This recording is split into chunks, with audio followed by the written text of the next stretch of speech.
Bienvenue sur Congo Positif, mesdames et messieurs, nous vous saluons partout où vous nous suivez en ce net moment. Merci à couper sa confiance dans Congo Positif, dans cette grande chaîne, la meilleure chaîne du moment ZTM Télévision, et pas Iwapi. Vous avez l'occasion de collaborer avec match surtout, il y a mondial dans ZTM Télévision. Aujourd'hui, je ne suis pas seul sur ces plateaux, je récite une personnalité, Ayebani déjà, qui a présenté Yezate, parce que Kombo Naïka Kabukoyeba, c'est Nana Benga Kalidoyen, Claude Machala, tous en na plateau. Awa, sans plus tarder, bonjour, Ndeko Claude Machala, et merci à répondre à l'invitation. Non, moi, ça a toujours été un honneur. Ça, au Bengi Singaï. C'est moi, les douceurs, en tout cas, ça la téléspectateur, il y a ZTM Télévision. Et Sengopo, ces derniers temps, ceux qui ont besoin de répondre à Bango, directement, pour tout compte, vraiment la vie via Sige Nabiso. Je crois que non, vous avez suivi au moins ce qui se passe dans il y a parti présidentiel UDPS et puis Oezo Leka entre Ndeko Mususuna, Kabuya. Impression les années il y a 20 ans qu'on a propos à Kabuya. Je pense que l'anda qui a na interview na yeba salaki na bandeko ya Top Congo. Tena ko bana misala na ba beta masolo wana. Bana misala no ba beta masolo. Olanda Kabuya te. Na bi ko bana misala na ba beta masolo wana. Ba beta masolo wana. OK. Ya Kabuya boto tia kasi IDPS parti au pouvoir. Manière yango ezali lelo. Est-ce que IDPS est na pouvoir? Ils ont au pouvoir. Nande ni sus. Comportement IDPS c'est ça le kola. Kaka tango bazaika na kalawa na sabanzete. IDPS ne comme na pouvoir te. Ah. Ils n'ont pas un comportement digne. Il y a bateau bana bokonzi bana pouvoir. Atayo moko. Si moko musoko yoka ba bateau bana pouvoir bako bambara mitu ka batima banga. Bateau bana pouvoir bako zokisaka bateau les paisibles citoyens. Bateau bana na pouvoir, ils cassent les biens d'autrui. Dites-moi. PPRD, tozaki na bokonzi. Toyaki na pouvoir. Yo tikala ko kabiso to tombi ata moto ya pamba. Mais bozalaki na baso ba benga ba banani ba beret rouge so beret rouge sera ka nani nini. On a besoin ba milice mo to ka entraîner quelque part. Bref, moi je pense que dans la vie, moi j'ai pour principe, si tu veux vivre en paix, il faut plus s'occuper de ses oignons. Mais est-il que ma solo a IDPS wana na koza malhonnête ce qui na lobi que na ba source mususu na yoka ki yangote. Mais est-il que na mona ki ba na misala ba beta ma solo ba petit na mo ba terra ba saka mo ba atera mo ba unité na kwa ba beta ma solo. Siko yo les gars qui wana telemi. Na yo na somba unité. Na ka ba beta ma solo ba ko discuter. Et mes petits nini bo wela nini. Avant de expliquer ngat. Kabuya des sujets Kabuya et Kabuya pe aboyi et mutongo bakangisi. De toute façon, l'UDP c'est un peu de désordre organisé. Désordre bien organisé. C'est un désordre organisé. Et c'est à cause de cela, ils n'auront pas donné la chance à celui à qui le peuple a donné le mandat, c'est-à-dire au chef de l'État, de bien faire son travail. Comment ça? PC chance, on a ticket tranquillité. Ils sont parmi ceux-là qui auraient vraiment rendu un très mauvais service au chef de l'État.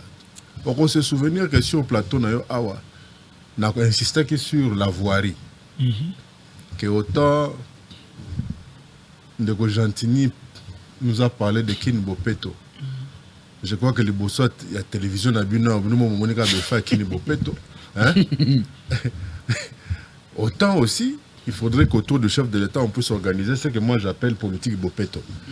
Parce que ces gens-là, la plupart dans son entourage, vraiment, Bassal ici était. Tant que l'entourage, je parti, tout conseiller, tout réunion sacrée. Mais presque Bangonio surtout, se prévaloir être de l'UDPS. Bato ya union sacrée ba ekop bana ngo ba chaer ba vision ba quelle vision ba ndi télévision to ba ndi vision ba balanda ki télévision moni na union sacrée, dites-moi qui est honnête avec le chef de l'État Montoazate. La preuve est que la nomination est au Bima, Lobi na makambo ya ba mandataire mais faut gagner bazo imaima na na parti mo ba bandi ko démissionner en cascade ozomona donc c'est juste pour dire que bandeko wana va rendre vraiment un très mauvais service au chef de l'État, le pauvre, malgré sa bonne foi. Et dire que on dirait qu'il va calculer. Dans 32-33 jours, la RDC va avoir droit, dans son histoire, à un deuxième président sortant. Parce qu'à partir du 1er janvier, Félix Antoine Tshilombo Tshisekedi, ce sera un président sortant. Va rendre un très mauvais service. Donc, non, mais à partir du 1er janvier, c'est la présidence sortante. Bon, tu as si ko batouana, au lieu d'un moment où baluka ba s'organiser compagnie, mais bango bazo wela, nini ba wela. On dirait moto donc à comprendre que ça y est, c'est fini pour lui. Il y a rien. Ôte toi que je m'y mette. Profiter pêche Rodrigo moi temps et tikali ngape na benda moi quelque chose bon oyo pas awana nganzami ira ba master naie mettre 100 paquets kabuya mettre 100 paquets omoni toko moyo kao no na makala penza bokoti sinda tansangu atabino moko ezaka bongo vraiment bako na lobi ezakabuya te babi ya lobaki le pays n'est pas dirigé. Non, moi j'ai suivi moi j'avais suivi la vidéo. Je pense que Batou Yobaza. Bon, écoute, on ne va pas demander aux uns aux autres de déroger à ce qu'un parti politique. Parti politique, il y a l'ingombo et Salami pour conquérir le pouvoir. Alors, à chaque fois, on profite de lapsus, il y a adversaire. On profite, il y a insuffisance de foi, de langage, il y a adversaire. Pour diminuer par rapport à l'opinion publique. C'est ce qui s'est passé. Mais de là, un papa, un vieux comme celui-là, wana penza ba sentir penza ya vie bosala bo humilier ndengo wana. Hein? Vous pensez que nous interpeller la modèle wana est humiliation? Mais c'est humiliation, on l'a humilié. Juste quand qui bongai qui prouva. Entre-temps, il y a Landi audio. Tout ça comme ma place sur il faudrait répéter.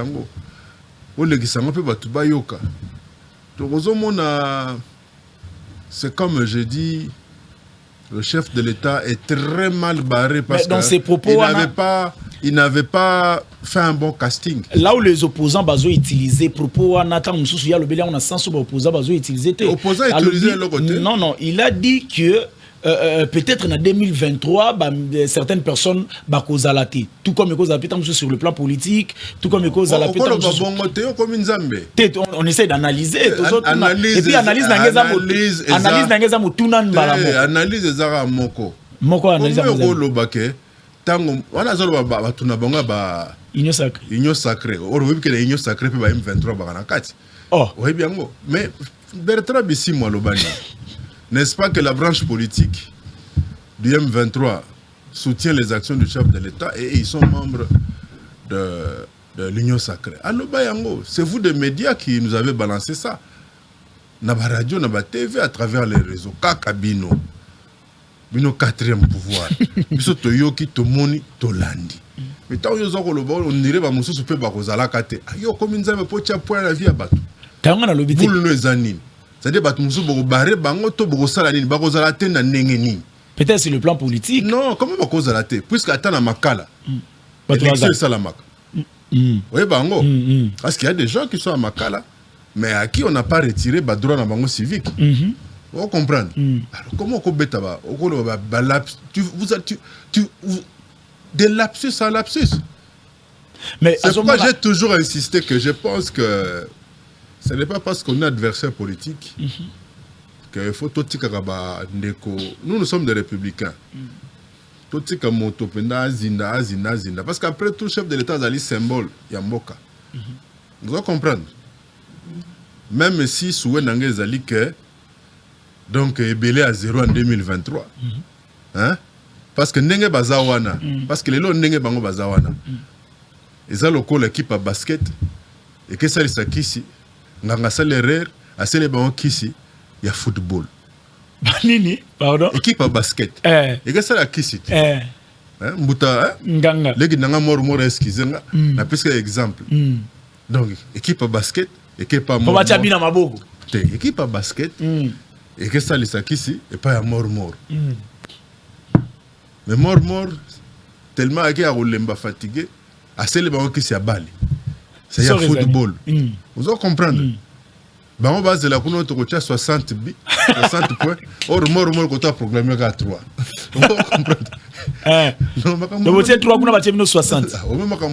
Non, on doit vivre. Donc le chef de l'État n'est pas bien entouré. J'insiste, le pauvre, il est mal barré.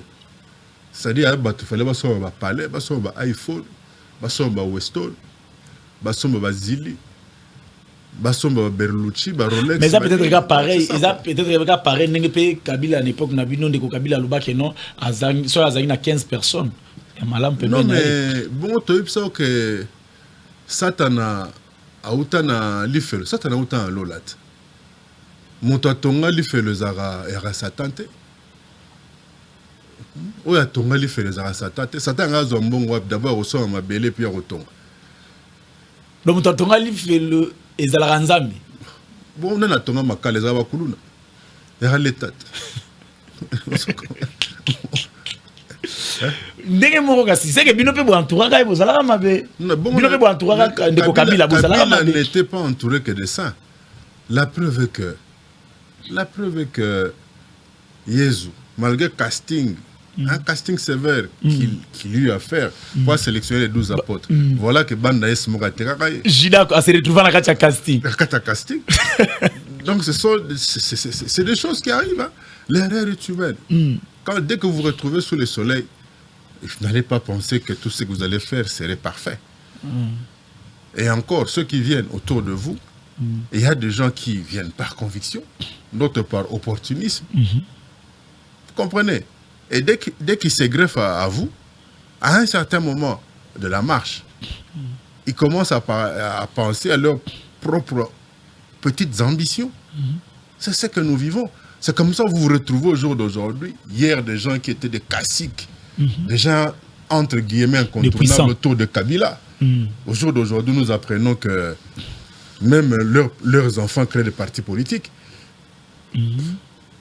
Au jour d'aujourd'hui, vous allez voir des gens qui, pourtant, le parti a eu à radier, par exemple, tous ceux qui ont trahi, tous ceux qui ont traversé. Mais Bazaba ministre ou, comment dirais-je, Baza soki na eloko ya kadima ou bien akaseni wana. Okuti bana bango bana kati. Ozomona. Pourtant, mon Dieu, c'est ébique. Et là, quand on a kadima dirige la cellule de base à IDPS, mon tout est bien gros. La cellule de base à IDPS n'a pas. Tu as dit que ça c'est le président du Seni. Siko Salini. Seni Tisikoyo n'a ne salamate. Au moni soko que si ma aéroport andolo.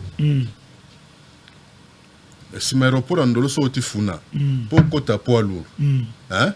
Donc na coin ya kota nzela libonga baramoto. Bor moka Seni zaganat. Hein? Non, beaucoup de gens vont aventurier. Soit disant que là, il y a millions, Nicolas Kazala, il y a millions, ministre de la Finance, pour la CENI. Mais beaucoup d'abord, on va répandre kaka, koto mire talanzela. Hein? Parce que dans mon pandia, les a couleur kaka, corne nanga tika kana nenge nzuluki. Mais ça fait 3 jours. Je suis en train de passer. C'était le samedi, ouais. Ouais, samedi, ouais. Je suis en train de passer. Nakuti pena de yaya bako suba na mir wana. Oh oui. Ça dit tout. Wana yo zaki l'état na garé kana luka na filmer pour na beta on a réseau. Batu ba excuse ngana sala pe moi base. Ba jola ba sisi ko suba. Ngana oh. Non mais ça dit tout. Viens en parler tu que mal comment ça là. Donc yo zo le kana mutuka.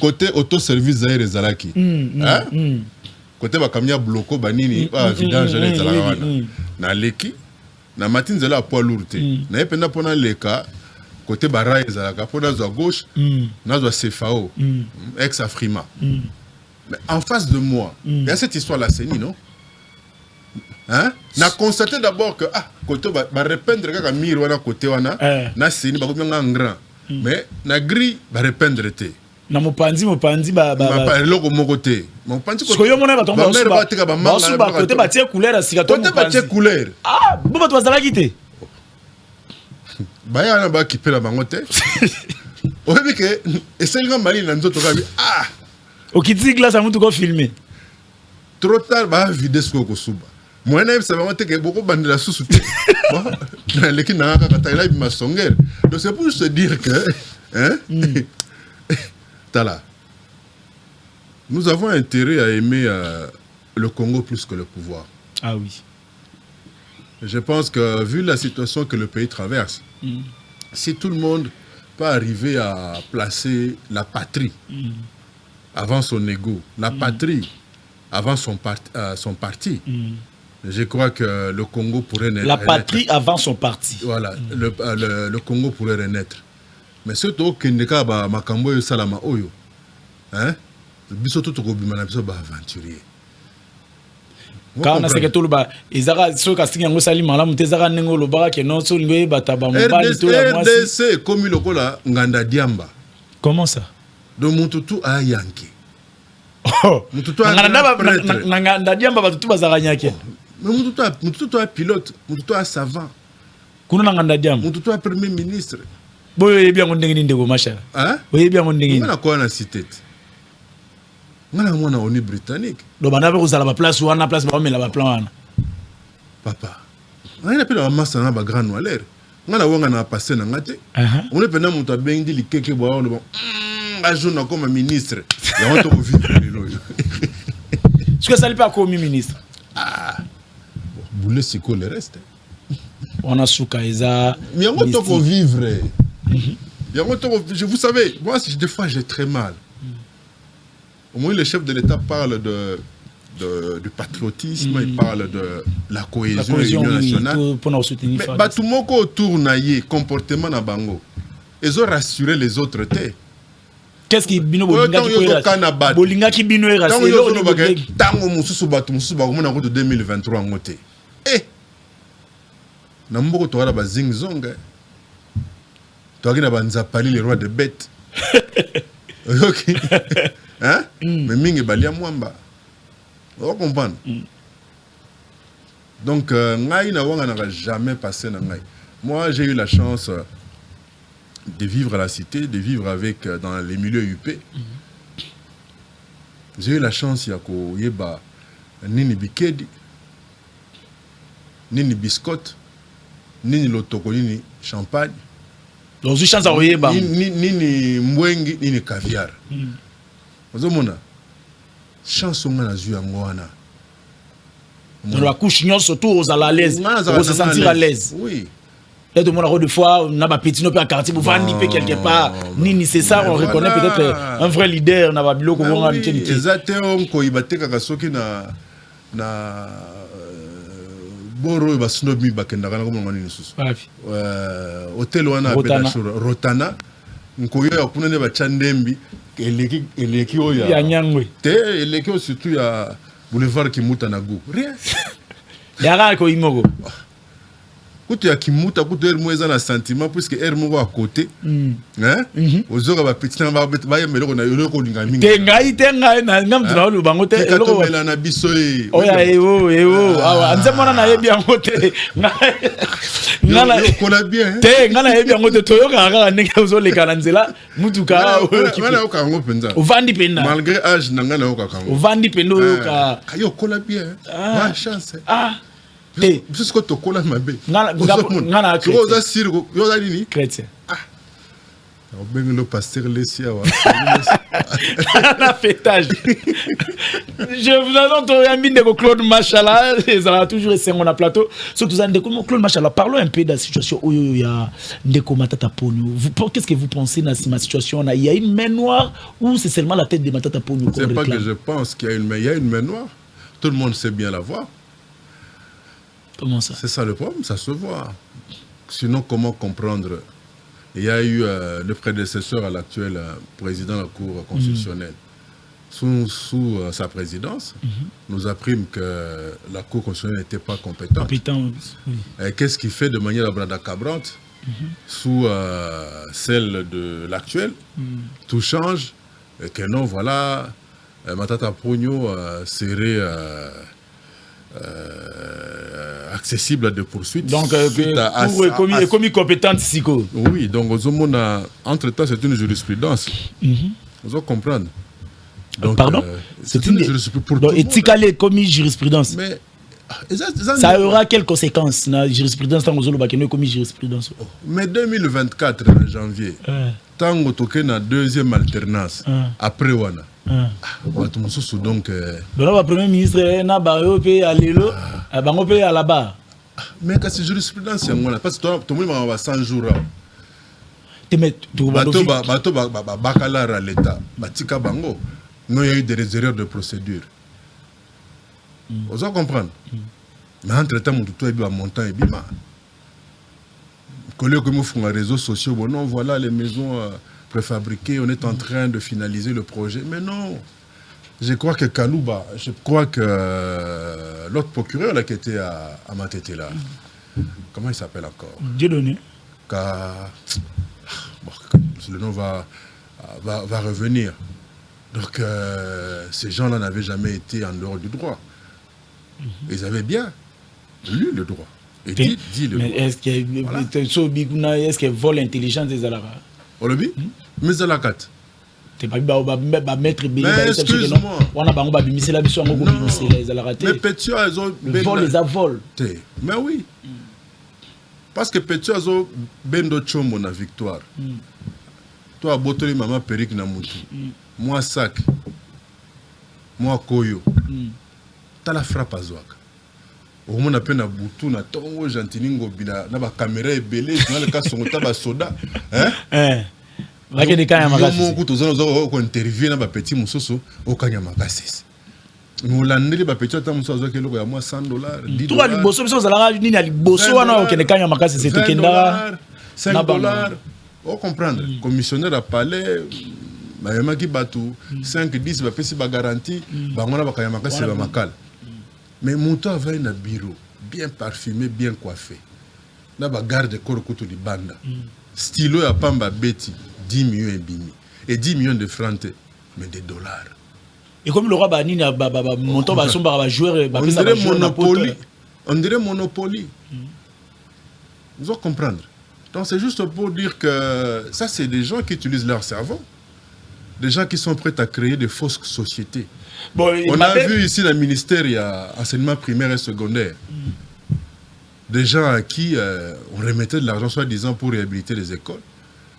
Et les inspecteurs des finances, quand ils descendent sur le terrain, ils se retrouvent devant moi, boutique Moga Dimi, à moi boudin, n'a pas papier mouchoir, n'a pas savon le coq, n'a pas jaribou.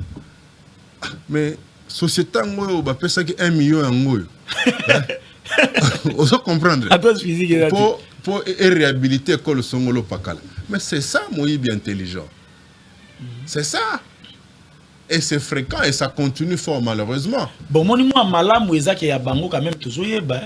Toujours ba ke mututela ibibo ya bino ya bino ezalaka grave bino ya bino bato ya régime à Kabila à l'époque. Ba grand monteur bando ke ne mais bozalaka na stratégie ya ko couvrir malam po yeba na ti. Non. Donc moi ne yeba nta il faut pas ko justifier Moïbi Angwalima. Oh non, Barabas, c'est un s'il vous plaît. Moi, je suis na bino aloba ke non, na l'époque na bino, ezalaki ka soki mbongo bimi, etikali kaka yo na conscience na yo. Nani Angwala? Tanga ko monete.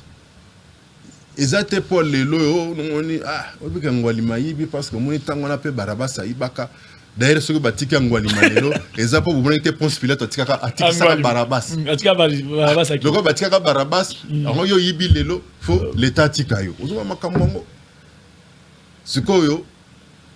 Donc, comme chaque fois que vous Barabas. Et on va construire une société comme ça. Sur base, il y a bien insuffisance, il y a bien erreur, il y a bien kala. Mais non! Puisque vous avez la possibilité de faire mieux. on ne pourrait vous juger que par rapport aux actes que vous allez poser sous votre règne. Et non par rapport à ce qui fut fait dans le passé. Parce que pour vous, ce sont des alibis pouvant permettre à ce que vous ne soyez pas jugés sévèrement. Mais non, papa. Et non. Mais fort malheureusement, on n'assiste qu'à ça. Ce qu'on a un conflit parcellaire, un conflit foncier. Mais on cause la scandaliser. C'est que Daniel Saf n'a pas quelque part raison. Bon, Daniel Saf a une tort. On a soutenu Daniel Saf. À ta vidéo, on est en fleuve. Mais à ta vidéo, on a oui, comment qui va ça la sokini. Oh, bah finaki mutu ana na robeta yo, mbaso za 200 francs. Il y a légitime défense.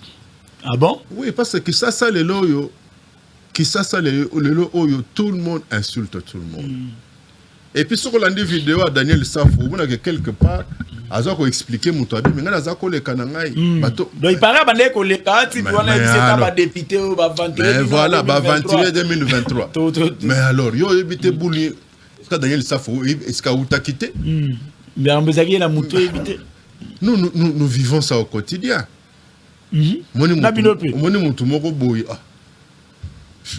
Claude Machala, c'est une marque déposée. Permettre à moi modestie. Na kabiliste permanent. Et là, tout le monde pona bango, combo kabileza. Voilà, moi, cube culinaire, moko boy. C'est-à-dire, cube magie batika. Et comment est-ce que cube kabila? Moi, soupe politique n'est pas à moi elengi, but ma fille va misapi. Il faut aller solo à Tchaka Kombo Kabila. Toi, Foula. Vous avez pas elengi za les sika ba beta li solo. Il faut amener Kib Kabila. Le Kabila comme Kib. Oh. Et ça moi Pimbo. Oh, mais les gars ba on jana ba Kib majete le matin. De poyer bana pona ni. Petit mikolo yo. Okite Kombo Kabila zongi sona masolo mususu. Ndenge ni. Oyo ko tsaka M23. Oyo mtasala ka boye. Oyo kutu d'ailleurs. Ah. Donc, le dossier à Matata Pogno Tolo Bakino, il y a une main noire où ils en ont besoin de une main noire. Un candidat président de la République. Il s'en a bon un dossier.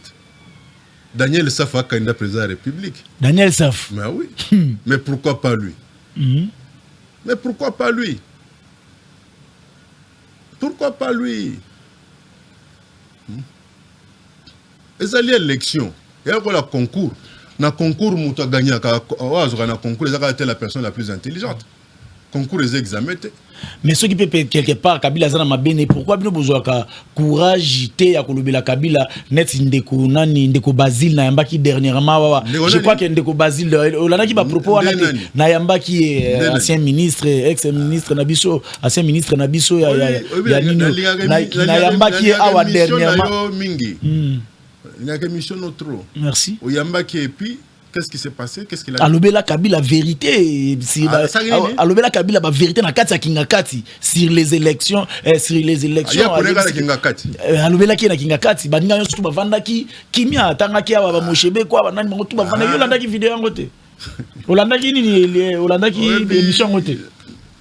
Oyebi lelo na Kinshasa. J'ai comme l'impression que il y a ma petite Timo Bimi. Autant sur l'État évite que les diamba. Et le quoi l'État n'a pas bien voté. Matisse et Bimi, l'État est bien que les diamba. Mais Bimi à l'époque. Matisse tu vois là quoi? Tu le Congo est riche. Il y a Matisse Moko va découvrir que l'équipe est noire. Yo est bien. Hein? Yo est bien. Des bateaux va mais là on va bien. Ah, bon on est que. Voilà l'État découvrir en côté. Tout ce qui a banque va. Et ça ni kasia na kati ya sona ba déclaration. On a le belage na Kingakati. Ah.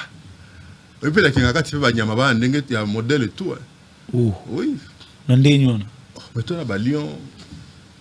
Toi na ba vipère, toi ba miselekete mitu rouge. Bon siko. Toi na ba ngando. Est-ce qu'il y a que le bela nyama? Ba anaconda. A que le bela nyama. Mais ce que nyama moko asiliki Kabila sko osani. Pardon? Non. Banyama zana bango. So nyama moko asiliki. Asiliki. Donc Kabila baluka ba maîtriser. Ba maîtriser ka leki na e. Ndenge peza la ki. Moto bo nyama na. Faut te bi que nyama na bo nyama na zalaka kaka ndenge wana. do nyamana na bunyamani azala rande ngima fungula ko skuda motende ko mashallah hein voilà peut-être faut que na botour faut déverrouiller de Claude mashallah donc wana est quelqu'un bon ce qu'on peut déverrouiller en ndengini donc na kinyamana ye batike ka po azaka nyama mais Kabila sanini mais vous confirmez quand même que non lobela qui est la vérité ngana lobi que mona kinga kati banyama ba ebele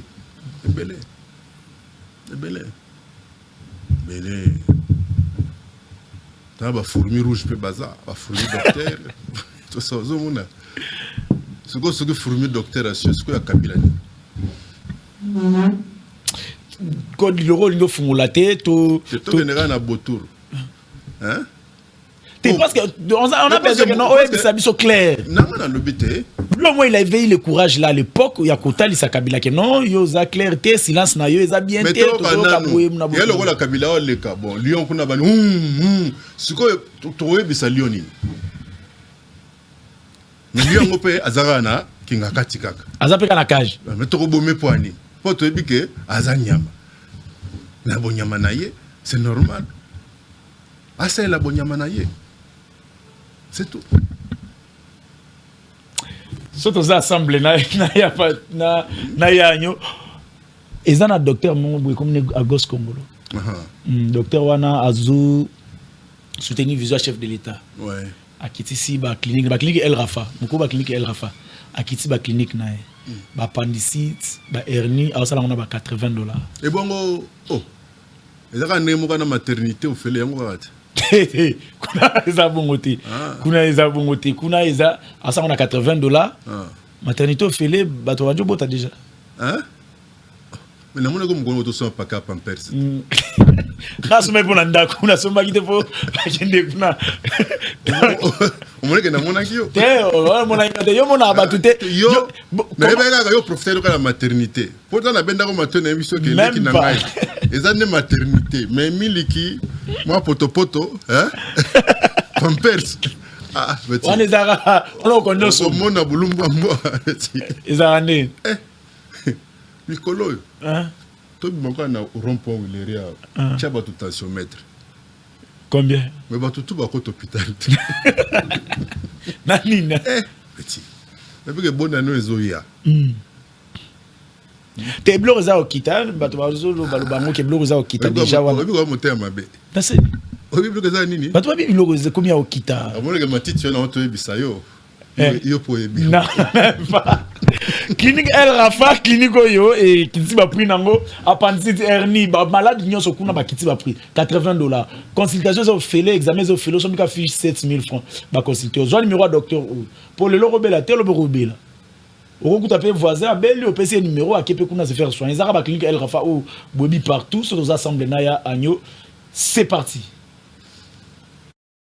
Promouvoir la santé en République démocratique du Congo, désormais, c'est l'affaire des cliniques El Rafa. Dotée des matériels modernes et de qualité, des personnels qualifiés, cette clinique vient répondre à toutes les préoccupations sanitaires de la population congolaise en particulier et d'Afrique en général. Elle dispose de tous les services, comme le précise son médecin directeur, le docteur Agos Kongolo, dit Béton. Au Bandika, on a 4 départements en branche à Liboso, en Agnon, Sozaliao. Médecine interne, pédiatrie, chirurgie, gynéco-obstétrique. Now, ici, ophtalmologie, dermatologie, laboratoire, imagerie. Nous sommes à place. Le médecin soigne, mais c'est Dieu qui guérit, dit-on.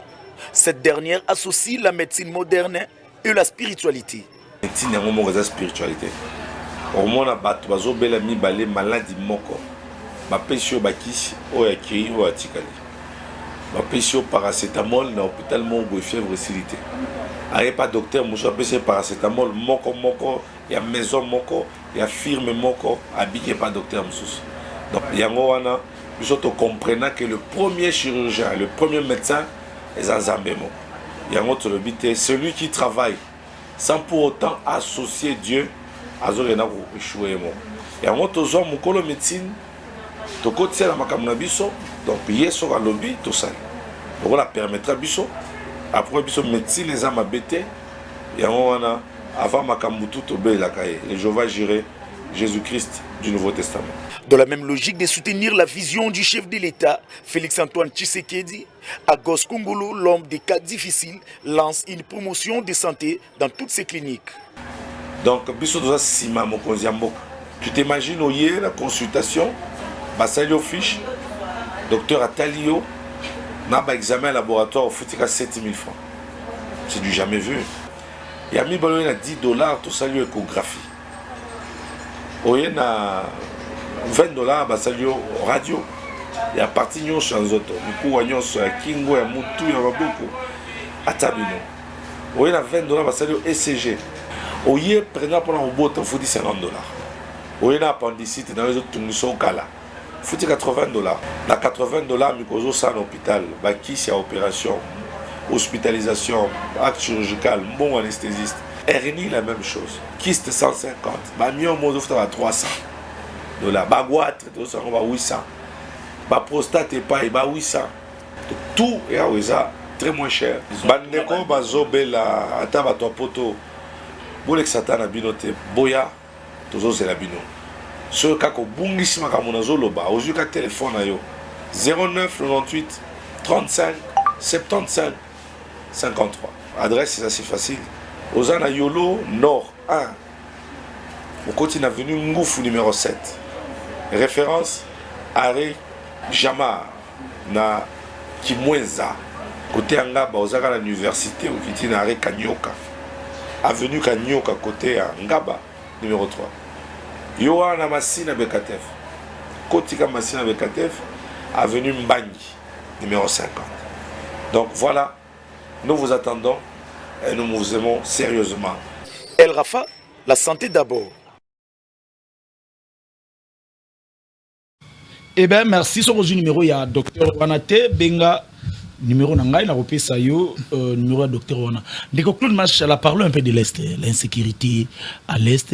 Aujourd'hui, Monique no, ma déclaration à Mkonzambo, kana détermination na il y a Kosil sa guerre na Est aujourd'hui, ba Kagame, ba comme qu'on réclamait que même 23 balongwa, Monique no, quand même Moussala et Salami. Écoutez, je crois que toi, on a un moment un peu délicat histoire Nabiso. Et nous devons tous nous surpasser. Tout ça, moi, bego Nabiso de côté. Parce que ce que l'Obi Congo est athée, il y a un sous-chef de l'État. Ce que l'Obi Congo est athée, on a un peu opposanté parce qu'on a s'opposé à Nani Nani. Parce que le pays aura cessé d'exister. Il y a un travail qui se fait, nous soutenons tous nos FARDC. Et mingi na kobana bomo na bango ba pretaka serment ba la pakanda ike ba ko pon école yango ne ba sala. Je crois que Congolais nous surtout a touché l'amour propre naïe dans son orgueil en tant que patriote pour que cette fois-ci Tom Kako réaliser veut oyo musée Laurent Désiré Kabila azaka nango to atikela biso. La guerre sera longue et populaire et nous devons la ramener d'où elle est venue.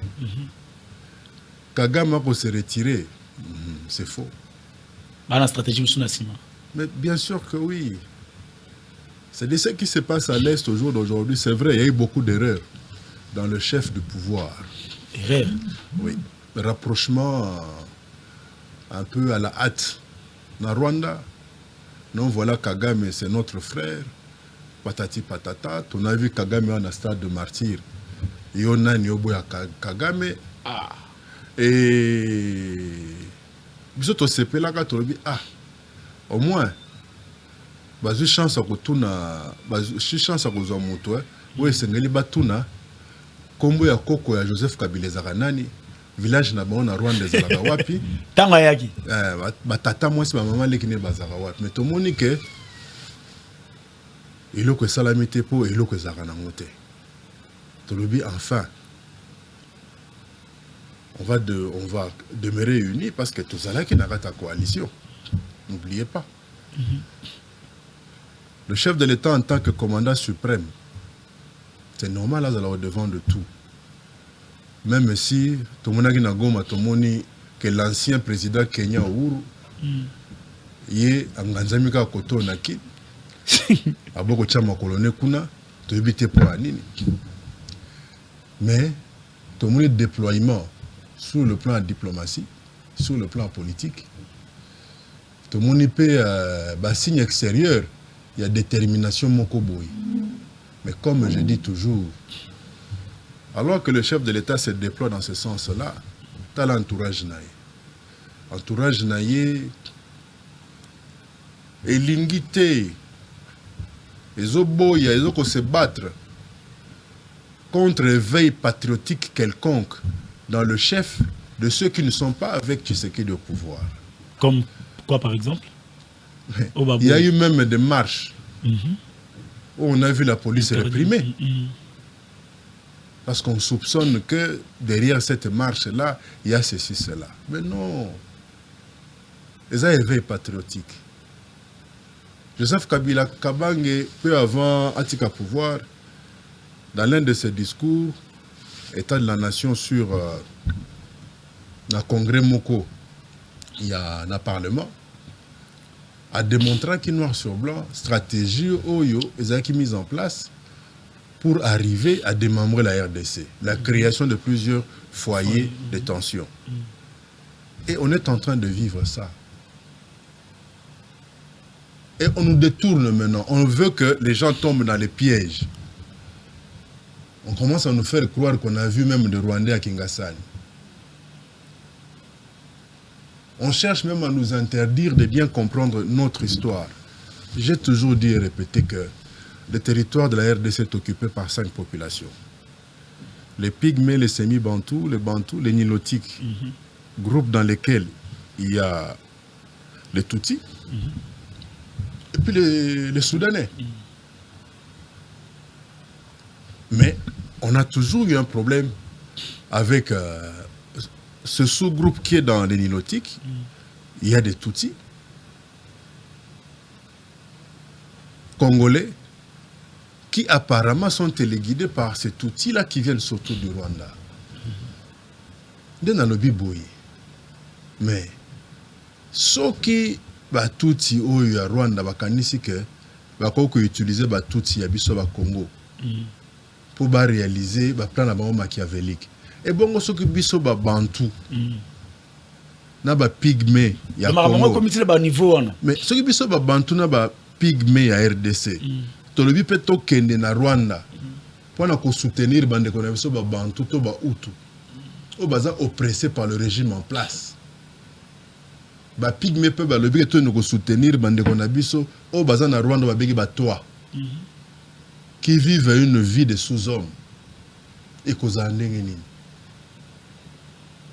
parce que vous savez que tous les bazomos ne sont pas des Angolais, tous les Baluba ne sont pas que Congolais, tous les Ngwandi ne sont pas que Congolais, tous les Bateke ne sont pas que du Congo-Kinshasa parce qu'il y en a jusqu'au Gabon.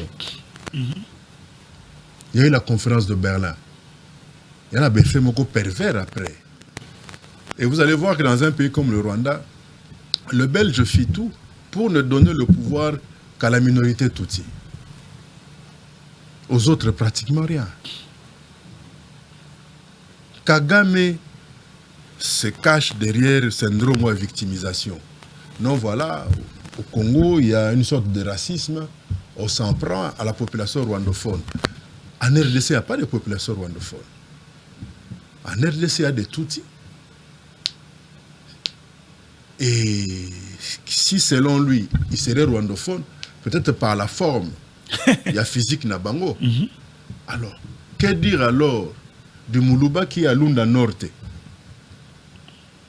du Ngwandi qui est à Bangui, à Bangui au Centrafrique, ou du Muteke qui est vers Pointe-Noire,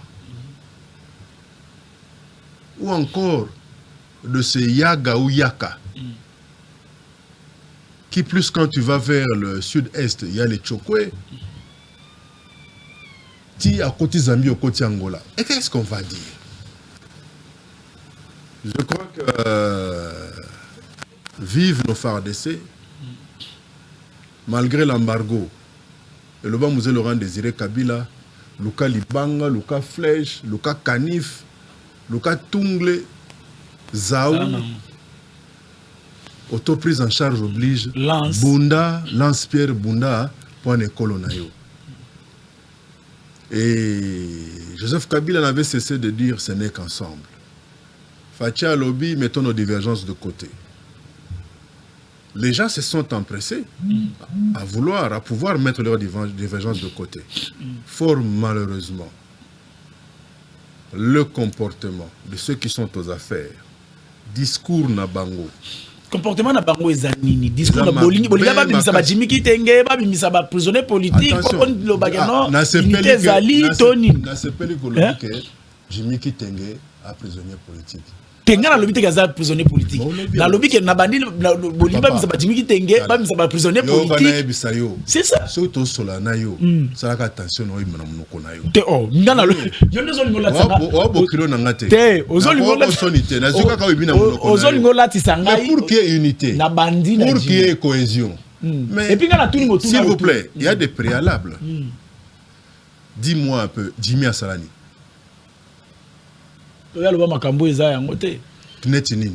Ceux qui famille maman Olive en danger, buina bubloko moko buza vrete. Mais toyoki a mutu moko oti koloba wa aloba ki susune mutu wana. Oyo pasteur moko. Wa oti kolobono, il y a un complot contre 4 présidents. Contre Bohala. Mais mutu abongo singana ki pe bakangai. Lui l'a prophétisé. Non, ça c'est quelle prophétie? Tout ce qui est révélé est condamné. Donc, il a révélé par Naïwana.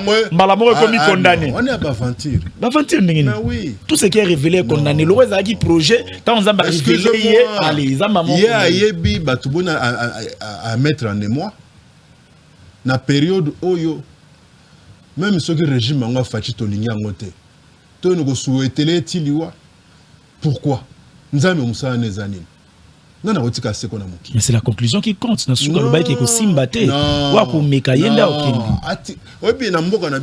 y a trop de chair, non seulement politique, même spirituel. Mais oui. Et ça, c'est des gens. Et le bien de nos journalistes, mais il devait être interpellé. Jimmy a dit. Mais Jimmy s'était inspiré de ce que Colette Brackman avait écrit. Pourquoi le gouvernement ne s'est jamais levé contre Colette Brackman? Pourquoi? Ok, Jimmy, même s'il fallait qu'on traduise en justice, il fallait qu'on respecte les droits naïfs. Et parmi ces droits, il y a ce qu'on appelle la présomption d'innocence. Pourquoi avoir attendu autant de temps avant qu'on présente devant un juge? Nous voulons la cohésion, nous voulons l'unité, il y a des préalables. Et parmi ces préalables, les alliés que le lot Toyokake, le pasteur Momo, Azoginda Kouné à là-bas, Toyokake, mon ami Barnabé, 40 jours, il y a moi Nanaye, il y a 19 ans. Vous faites like moi, hein? Oui. Oui, je m'en souviens. À fêter un recueillement en méditation avec toute la famille. Et que Jimmy Kitenge, un de ces 4, enfin, a co-signé un cahier de communication à Bahanaï qui sont encore trop jeunes. Un combattant puis parlementaire de Boumo puis Bakangi Jeff pour le bela qui m'a ramené Nicolas Kazadia Bakangi Azana. Wananga na bien ngote. Boyo yebaka à côté na bino ndeni. Oui, ba côté baningo yebate. Na boye bangote pour nini. Jimmy n'a diffamé personne. Quand c'est de la diffamation, on a vu 2 gaillards ici insulter la femme congolaise, la traitant de sorcière. Insultant docteur Mukwege, le traitant d'un maudit. Comme si, yo moi si na autobotat, yo nous en a pété. Multipliez-vous. Donc moi si nous avons un kilo de local gynécologue. C'est ça. Moi, je suis un médecin, un gynéco. Donc, ce qu'on a fait, moi, je suis chaque jour. Mais il fallait l'interpeller. Mais oui, il y a la morale populaire, la morale publique. En tout cas. Donc, je pense qu'il y a des préalables. Il y a des prouesses sur le terrain diplomatique. Mais à chaque fois qu'un accord est initié pour que finalement il soit signé, je pense qu'il faudrait souvent passer par ceux qui nous représentent, c'est-à-dire les députés. Peut-être qu'ils pourraient avoir une idée, soit un amendement, de peur qu'à chaque fois qu'il y a des accords dont Basoubassement est trop opaque, on se mette à vous soupçonner de tout et deux fois de rien. C'est maintenant que nous apprenons qu'on avait signé 2, 3, 4 accords. Et là-dedans, on a vu cette histoire qui est en train de circuler dans les réseaux sociaux. On a sur le côté là qui a ngoppé, avec l'article 3 et 4. Accord au président signé qui il m'a pas le bac on a discours. Il m'a pas le bac on a discours.